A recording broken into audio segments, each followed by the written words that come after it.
Salam sejahtera semuanya. Sahabat, sadarkah kamu ada bayangan yang selalu mengawasimu? Ada sebuah kerajaan yang tidak pernah muncul dalam sejarah dunia. Kerajaan yang tidak memiliki raja, tetapi memerintah di setiap layar yang kamu lihat.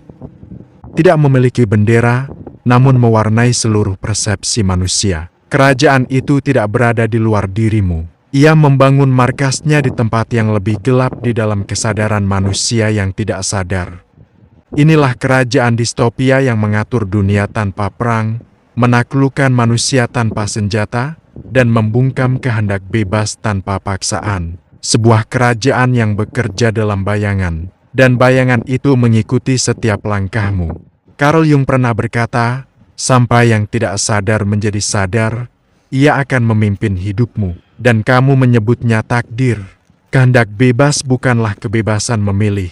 Ia adalah kebebasan untuk mengetahui siapa yang sedang memilih di dalam dirimu.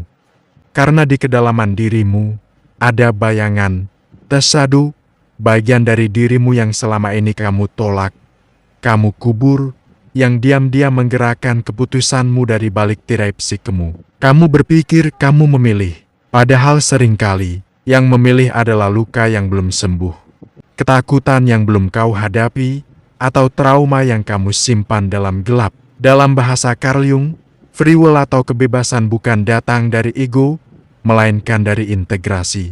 Saat kamu masuk ke lorong-lorong batinmu, menatap wajah gelapmu sendiri, dan berkata dengan jujur, "Aku tahu kamu ada, aku menerima kamu," maka sesuatu mulai berubah. Bayangan itu berhenti berperang denganmu. Ia berhenti memaksamu mengambil keputusan yang tidak kamu mengerti. Ia berhenti menyabotase hidupmu demi menjadi terlihat. Saat itulah, untuk pertama kalinya, kamu benar-benar memilih. Bukan karena ego menuntut, bukan karena ketakutan menekan, bukan karena trauma berbisik, tetapi karena kesadaranmu telah menembus kegelapan batinmu sendiri. Carl Jung percaya bahwa kebebasan sejati bukanlah keluar dari sistem, tradisi, atau dunia luar, tetapi keluar dari penjara dalam dirimu. Hanya mereka yang dewasa secara spiritual, yang siap menyadari, aku bukan budak dunia, aku pencipta realitasku. Dan ketika kamu sungguh-sungguh dalam kesadaran, dunia berhenti menjadi panggung yang membingungkan. Semua yang tampak kacau, acak, dan tak teratur mulai menunjukkan pola. Kamu mulai melihat bahwa semesta ini bukan takdir yang dilemparkan kepadamu, melainkan gema dari getaran yang kamu pancarkan. Karena begitu seseorang menyatakan dengan sepenuh kesadaran, "Aku bebas," tidak ada sistem yang bisa menghentikannya. Saat kamu ingat siapa dirimu, langit kesadaran terbuka. Ketika kesadaranmu bangkit, kamu melihat dunia bukan sebagai rantai, tapi sebagai cermin. Maka tidak ada sistem yang lebih tinggi dari kehendakmu. Tidak ada struktur yang lebih kuat dari kesadaranmu. Tidak ada batasan selain yang kamu izinkan. Kamu adalah makhluk bebas dan kebangkitanmu mengubah segalanya. Bagi Yani, sistem tidak membutuhkan penjara, karena ia menggunakan pikiranmu sendiri sebagai penaklukan. Dunia tidak dibangun untuk membuatmu bebas. Dunia dibangun untuk membuatmu percaya bahwa kamu bebas. Itu jauh lebih efektif. Sistem tidak perlu merantai tanganmu. Ia hanya perlu menanam gagasan yang tampak logis, tetapi mematikan. Hidupmu ditentukan oleh dunia luar. Kamu hanyalah bagian kecil dari mesin besar. Kamu harus mengikuti apa yang dikatakan. Dengan kepercayaan itu saja, manusia berubah menjadi makhluk yang berjalan otomatis. Mereka bekerja, berlari, takut, menghindar, mengejar, tanpa pernah mengajukan pertanyaan paling penting, siapa yang membentuk pikiranku? Karena pertanyaan itu adalah ancaman paling mematikan untuk sistem ataupun struktur kekuasaan apapun. Bagian kedua distopia tersembunyi, kamu dikendalikan dengan cara yang tidak terlihat. Sistem tidak membutuhkan diktator. Tidak perlu perangkat penyiksaan, tidak perlu mic atau kamera. Ia menggunakan metode yang lebih halus, lebih elegan, lebih gelap. Pertama, ketakutan yang diproduksi pabrik. Rasa cemas massal adalah bahan bakar sistem. Setiap hari manusia disuapi ketakutan ekonomi, ketakutan masa depan, ketakutan penolakan, ketakutan kegagalan. Ketika manusia takut, ia berhenti berpikir. Dan ketika ia berhenti berpikir, ia berhenti bertanya.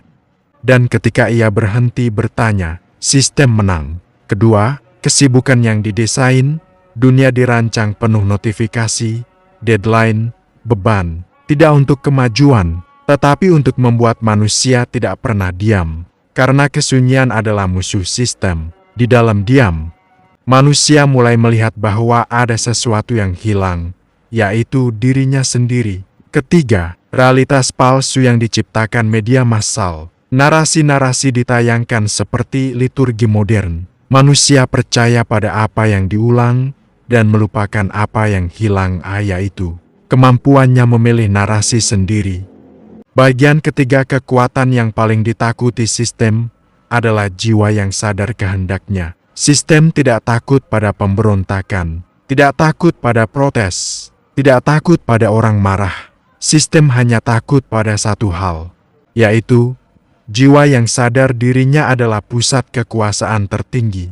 Karena ketika seseorang sadar bahwa getarannya menarik realitas, bahwa pikirannya membentuk pengalaman, bahwa kehendaknya adalah hukum spiritual tertinggi, maka seluruh teknologi manipulasi sistem runtuh.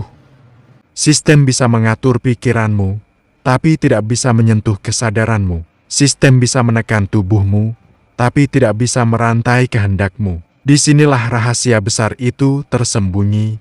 Sistem menutupi law of free will bukan karena ingin menghilangkannya, tapi karena ingin kamu lupa bahwa kamu memilikinya. Bagian keempat, distopia tidak diciptakan oleh sistem, tetapi oleh manusia yang lupa siapa dirinya. Distopia bukan dunia luar. Distopia adalah cermin batin manusia yang tidak sadar. Ketika manusia lupa kekuatannya, ia mencari otoritas luar untuk menggantikan. Dan setiap kali manusia memberikan kekuasaan kepada dunia, dunia tumbuh semakin besar, sementara manusia semakin kecil. Sistem tidak menciptakan distopia, manusia dengan persepsi yang terbelenggulah yang menciptakannya. Dan ini adalah tragedi gelap peradaban. Sesungguhnya tidak ada kekuatan yang mengendalikanmu, kecuali ketakutanmu sendiri. Bagian kelima, dunia penuh ilusi, tapi ilusi paling gelap adalah aku tidak punya pilihan. Kebohongan terbesar distopia global bukanlah propaganda, bukan pemerintah, bukan elite bayangan. Kebohongan terbesar adalah bisikan batin yang tidak sadar. Seperti, aku harus mengikuti apa adanya hidup. Aku tidak bisa mengubah nasib. Aku hanyalah manusia biasa. Ketika manusia percaya bahwa ia tidak punya pilihan, itu menjadi kenyataan hidupnya. Dan sistem hanya menjaga agar keyakinan itu tetap hidup. Karena sistem tahu, jika manusia menyadari bahwa ia pencipta realitasnya, semua struktur yang dibuat runtuh dalam sekejap. Bagian keenam, penjara terselubung, yaitu pikiran kolektif yang dikendalikan kecemasan. Sistem tidak memenjarakan satu orang, ia memenjarakan seluruh pikiran kolektif. Bagaimana caranya? Dengan membuat manusia saling menularkan rasa takut, iri, kecemasan, ambisi kosong, rasa rendah diri. Ini adalah virus sosial. Virus yang menyusup ke seluruh dialog internal manusia, sampai akhirnya manusia kehilangan suara jiwanya sendiri. Dan ketika suara jiwa hilang, suara sistem terdengar seperti kebenaran absolut. Namun, di tengah kegelapan, ada titik kesadaran yang tidak bisa dipadamkan. Sistem bisa mengatur pikiranmu, tetapi tidak bisa menyentuh inti jiwamu. Ada satu ruang dalam dirimu yang tidak pernah bisa ditembus siapapun, ruang kehendak. Dalam ruang itu, tidak ada ketakutan, tidak ada doktrin, tidak ada pengaruh media, tidak ada kontrol sosial, tidak ada definisi dunia. Di ruang itu hanya ada satu suara, aku memilih. Dan suara itulah yang menakutkan sistem. Bagian 7, kebebasan sejati tidak datang dari luar, tetapi dari menyadari bahwa pilihanmu adalah hukum realitas. Kamu tidak bebas ketika dunia berubah. Kamu bebas ketika kamu mengerti bahwa realitas berubah mengikuti pilihan batinmu. Kamu tidak bebas ketika rantai sosial dilepaskan. Kamu bebas ketika kamu berhenti mempercayai rantai itu. Kamu tidak bebas ketika sistem runtuh. Kamu bebas ketika kamu sadar bahwa sistem itu hanya konstruksi pikiran. Dan momen itu, momen ketika kamu benar-benar sadar adalah momen yang membuat distopia kehilangan kekuatannya. Bagian 8 saat kamu sadar, kamu keluar dari permainan distopia. Kebangkitan bukan drama besar. Ia adalah momen sunyi ketika kamu melihat dunia seperti apa adanya. Ilusi yang ditopang oleh jutaan pikiran tertidur. Ketika kamu sadar, kamu berhenti menjadi pion, kamu berhenti mengikuti arus, kamu berhenti takut, kamu berhenti tunduk. Kamu bukan lagi bagian dari sistem. Kamu menjadi pengamat sistem, dan seorang pengamat tidak pernah bisa diperbudak oleh permainan yang ia sadari. Dan inilah intinya di tengah distopia, kamu adalah celah cahaya. Sistem menciptakan dunia gelap bukan untuk menakutimu, tetapi karena ia tahu satu rahasia besar.